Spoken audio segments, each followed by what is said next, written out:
bet you're wondering what I'm doing on a set of Sports Talk. Well, I'll tell you. Did you know that dancing is not only fun, but it's good for you? Mr. Mans, the host of Sports Talk, is our special guest today. Welcome to the show. Thank you. How do you think dancing involves the athlete? I mean, how is it good for them?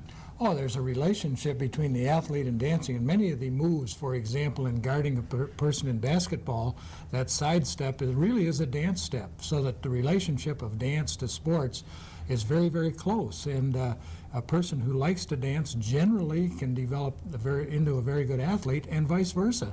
If you'll notice that the kinds of moves that people make on the basketball floor or a ballerina, for example, may be similar to the kinds of moves that when a person makes a layup in a basketball game. So there's a real close relationship. Really? Okay, and how old do you think a kid should be when they start to exercise? Well, we know that the young child, when he's crawling around the floor, is getting some good exercise. But in terms of formal exercise, it's always a wise idea to make sure that they can get a very early start and they know what they're doing. But main thing, I think, with young children especially, is that they get the chance to warm up. The body is like an engine, and if you don't warm it up properly, a lot of things can happen to it, and that's especially true as we get older. So a good warm-up and good exercise, and the young kindergarten child is not too early. In fact, we go down to the young 4s, and we've even seen some youngsters in the 3-year-old do some formal exercising. And that's a key to good living: exercise, rest, and good nutrition. All of those things go hand in hand, so it's very, very important. Okay, thank you. Now let's take a look at some young children doing some aerobic dancing.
you can have yourself an easy-to-make, nutritious drink. I'm Hans. And I'm Franz. And first you start with some orange juice and shake it up good. Yeah, always make sure you start with a good, clean blender. Yeah, put about a cup in, why don't you? 1 cup? Yeah. Sounds good to me.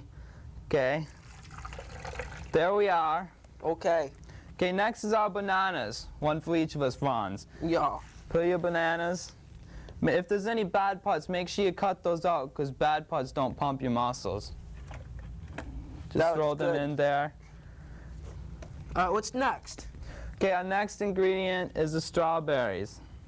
Oh, be careful. Maybe don't about, I would say a half a cup. How's that sound to you, Franz? half a cup. That sounds reasonable. There we go. Just get a few more in there. That looks good. Okay, if you have any leftover strawberry juice, you can add some of that, because that always makes a nice texture and really tastes great. Okay, Franz, what's our next ingredient? I do believe it's yogurt. Yogurt. Speaking of yogurt, do you know how yogurt came into existence? Well, no, I don't. Why don't you tell us? I'll tell you. About 1910 or so, there was a man named Gut. And he worked in like a dairy factory. It's made like cheese and butter and things, but they always had byproducts. And they didn't know what to do with it. So this man named Gut, he offered to take it off of the Hans. And he put it in a wagon, and it was pulled by like a bouvier, and he went around the city streets. And people would yell from the windows, "Yo, Gut, wait a minute," because they didn't want him to pass him by, because it took a long time to get down from up on top of those buildings down to the street. And that's how it's got its name. Oh, I see. Yeah, put some of that in there. About how much should we put? Half a cup. Okay. That sounds reasonable. There, that looks good. Tasty. Real Okay. good. Okay, now all we need is the ice. And The then ice. we're all set here. Maybe take about 4 or 5 cubes. This is what you could do with your water. Freeze it for this purpose. Yeah, and if you don't have any water to freeze, just grab some evaporated water out of the air. Yeah. All right. Okay, Franz, all we need to do now is turn this blender on. Always make sure your top is on securely. Okay, you ready? Ready. Okay. Maybe a little bit more? Yeah, blend it up some more. Okay, let me turn But it it on a kinda little scares me higher. a little I'll bit. turn it, turn it on a little bit higher. Whoa, look at How does that look, that. Franz? That looks Okay, let's try nutritious, some. man. Yeah. There's one for you, one for this little girl here, Okay. one for me. You're gonna like this. The pumping up. The pumping up. This is good. Yeah, and now you have your nutritious drink. Hi, boys and girls. Guess what time it is? It's time to look in our treasure chest.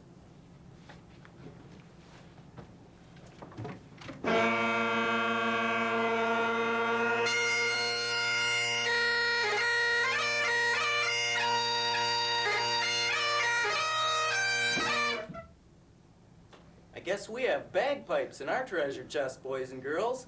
Let's take a look.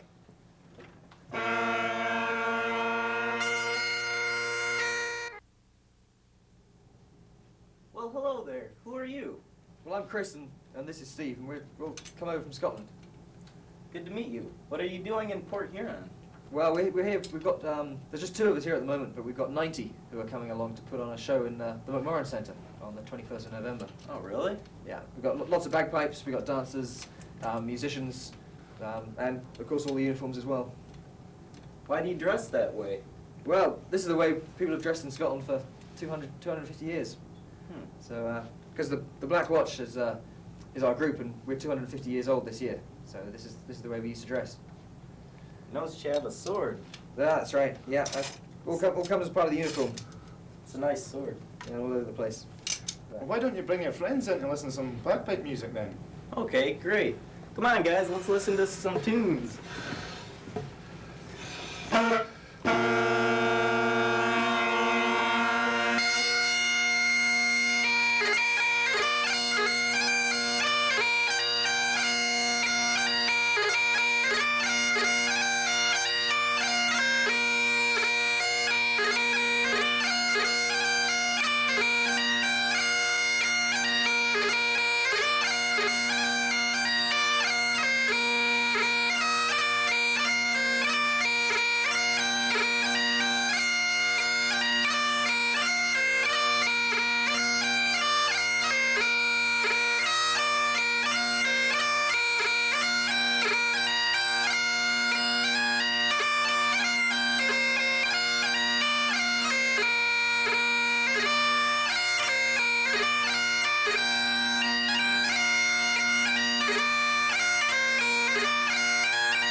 Thanks a lot for coming. Thank you. Thanks very much. We'll be sure to catch your show at the McMorran November 21st. There you go.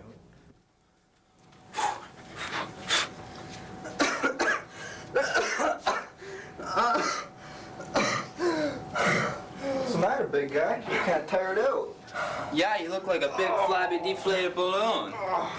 I agree with you, Hans. Yeah. I'm sorry, guys. I guess I'm just not made for this jogging stuff like you guys are. Well, with that kind of shape, you're not cut out for nothing but maybe a couch potato. Yeah. I agree with you, Hans. Yeah. You really should exercise more, Smedley. Exercise. Sorry, guys. I guess I'm just not made for this. Throwing anchors around like 2 tons like you guys are. Well, not everyone is Smedley, but did you ever think about maybe dancing? No, dancing's for sissies. I'm a pirate. Yeah, dancing is for sissies. Oh, yeah? Well, my grandma told me there was this young boy named Oliver Button, and he liked to dance, and he wasn't a sissy. Just listen.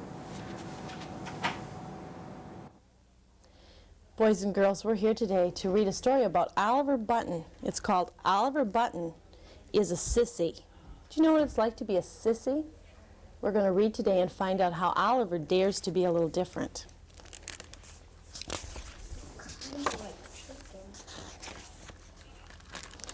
Oliver Button was called a sissy. He didn't like to do things that boys are supposed to do. Instead, he liked to walk in the woods and play jump rope. He liked to read books and draw pictures. He even liked to play with paper dolls. And Oliver Button liked to play dress up. He would go up in the attic and put on costumes. Then he would sing and dance and make believe he was a movie star. "Oliver," said his papa, "don't be such a sissy. Go out and play baseball or football or basketball, any kind of ball." But Oliver Button didn't want to play any kind of ball. He didn't like to play ball because he wasn't very good at it. He dropped the ball or struck out or didn't run fast enough, and he was always the last person picked for any team. "Oh, rats," said the captain. "We have to have Oliver Button. Now we'll lose for sure." "Oliver," said Mama, "you have to play something. You need your exercise." "I get exercise, Mama," said Oliver. "I walk in the woods, I play jump rope, and I love to dance. Watch." So Mama and Papa sent Oliver Button to Miss Leah's dancing school, especially for the exercise, Papa said. Oliver Button got a nice black shiny pair of tap shoes, and he practiced and practiced. But the boys, especially the older ones in the schoolyard, teased Oliver Button. "What are those shiny shoes, sissy?" they said. La-da-do, you're going to dance for us." And they grabbed Oliver's tap shoes and played catch with them until one of the girls caught them. "You leave Oliver Button's tap shoes alone," said the girls. "Here, Oliver." "Gotta have help from the girls," the boy said teasingly. And they wrote on the school wall, "Oliver Button is a sissy." Almost every day, the boys teased Oliver Button. But Oliver Button kept on going to Miss Leah's dancing school every week. And he practiced and he practiced. One day, a talent show was announced. "Oliver," said Miss Leah, "there is going to be a talent show at the movie theater on Sunday afternoon. 1 month from now. I would like you to be in it. I asked your mother and father, and they said it was up to you." Oliver Button was all excited. Miss Leah helped him with his routine. Mama made him a costume, and Oliver practiced and practiced. Finally, it was Friday, before the big day. "Class," the teacher said, "on Sunday afternoon, there will be a big talent show at the movie theater, and one of your classmates is going to be in it. I hope you'll go and cheer for Oliver Button." "Sissy," whispered the boys. On Sunday afternoon, the movie theater was full. One after the other, all the acts were performed. There was a magician and an accordion player, a baton twirler, and a lady who sang about Moon, June, and kissing. Ew. Finally, it was Oliver Button's turn.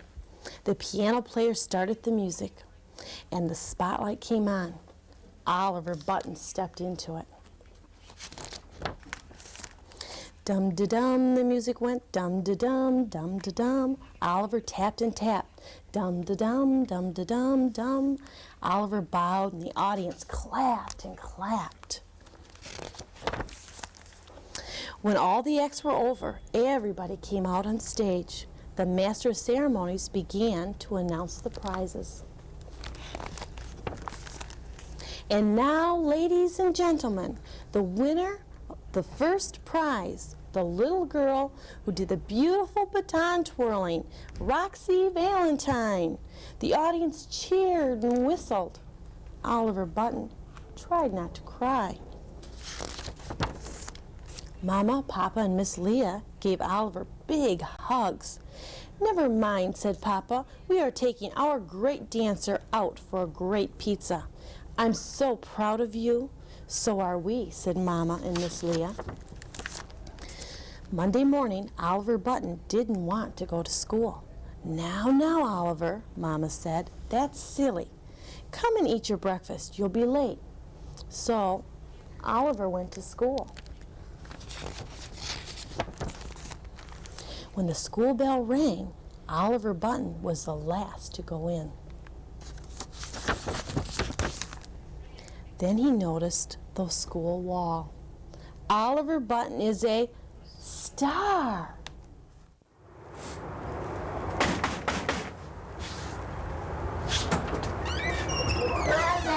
Hello, is Amy here? Uh-huh. Can I speak with her, please? Yeah. Get out.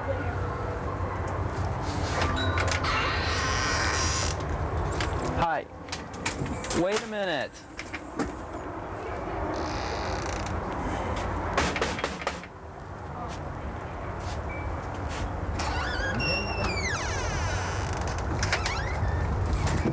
Oh, do you have more flowers?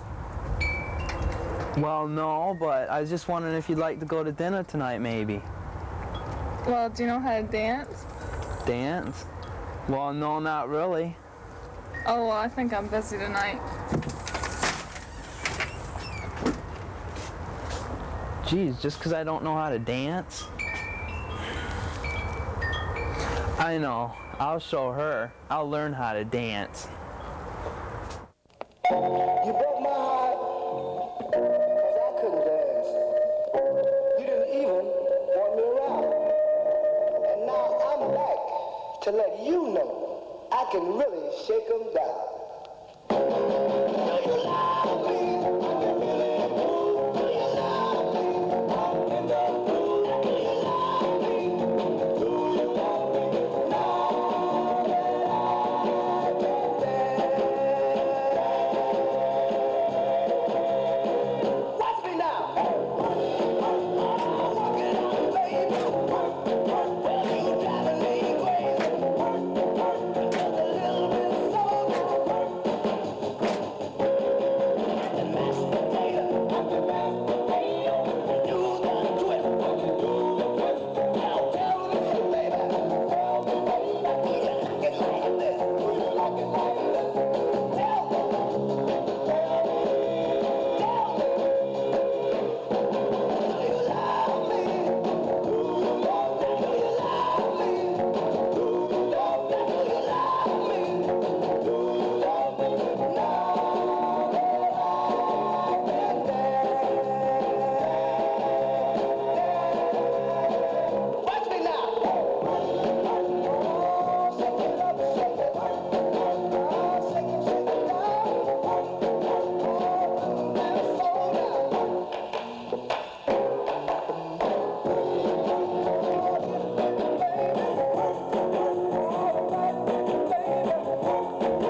How was that? That was great. Well, will you go out to dinner with me now? Of course. Heather Badger, a 6th grader at Chippewa Intermediate School, participates in many activities. Besides being a Junior National Honor Society member and 3rd baseman on last year's baseball team, she has won many awards.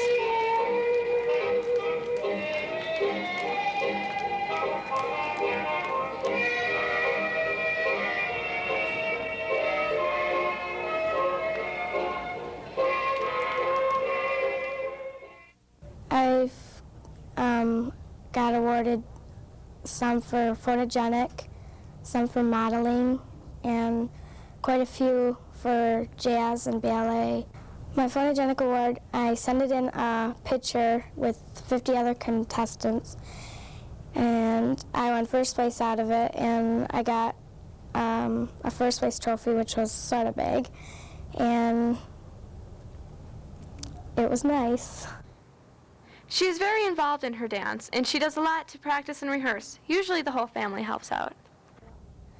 Well, when a recital comes up, I'm usually nervous, and I just try my best. I just sit down a lot and make sure I get a lot of sleep, and then when I'm up, I just go out and do my best. But what we would do is we would take about an hour practicing it, then we would probably all get together and get something to drink and sit down. And then before, we would stretch out a couple minutes, and then we would go on stage. My mom has a studio in her room, and anytime she can help me, we get together and we do some of our dances. And we have fun doing it, just for fun. My dad usually helps us out, gets our costumes ready, and my mom usually helps us get over our nervousness. And then we would just go and we'd have fun.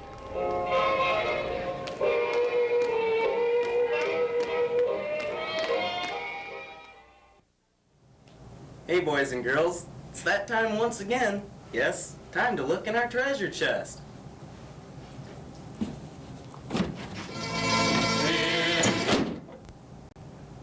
We have pizza in our treasure chest, boys and girls.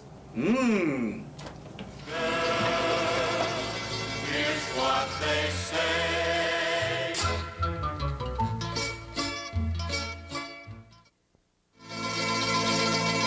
In Napoli, where love is king, when boy meets girl, here's what they say.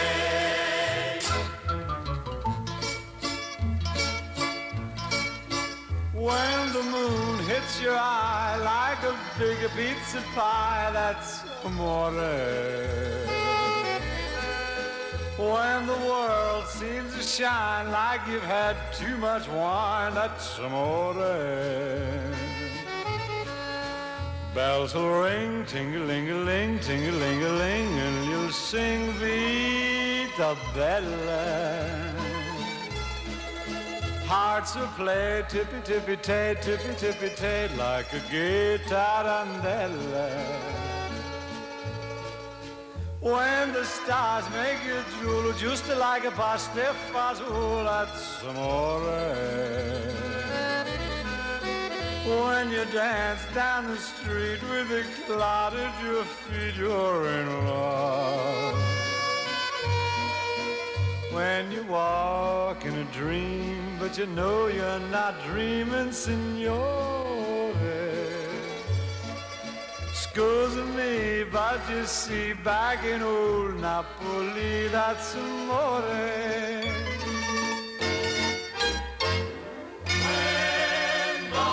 the moon hits your eye like a big pizza pie, that's amore.